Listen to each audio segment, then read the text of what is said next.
And remember, ladies, accept nothing less than queen treatment.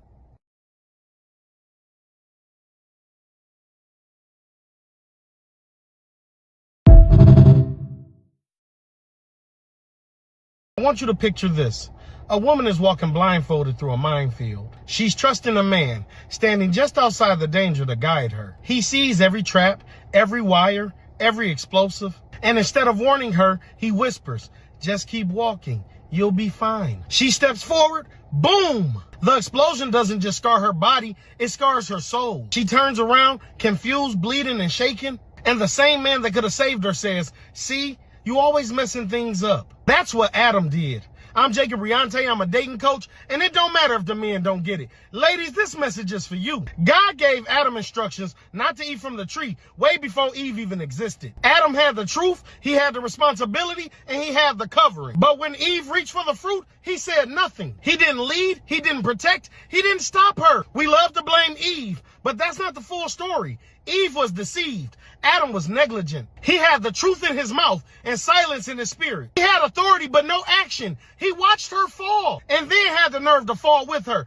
but not to protect her, to avoid standing alone. What if Adam stood up? What if he said, "Father, I know what she's done, but do it to me instead"? That's what Christ did. That's why Jesus is called the second Adam, because he did what the first Adam should have. He stood in the gap. He died to cover his bride. He didn't abandon her to punishment. He took it himself. But today's Adams, they're still out here letting women walk into spiritual minefields. They withhold truth. They lead women into emotional warfare with no armor and then blame them for bleeding. They call it love, but it's manipulation. They say things like, "You're too emotional. You're too much. You're always starting drama," while conveniently forgetting that he was the one who led her into confusion. He was the one who weaponized silence. He saw the trap and didn't say nothing. And when it all explodes, he walks away clean and says, "See, I told you she was crazy." Women, hear me. You are not the problem. You are not the curse. You are not the fool. You are handed an empty compass and told to find Eden. But not anymore. You weren't created to carry the shame of a man who refuses to carry his cross. You weren't made to be the scapegoat for his silence, his fear, or his ego. You were meant to be loved by a man like Christ,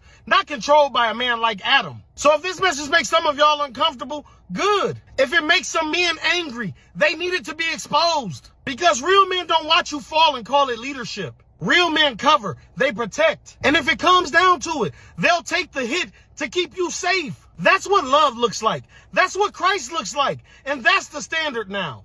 And remember, ladies, accept nothing less than queen treatment.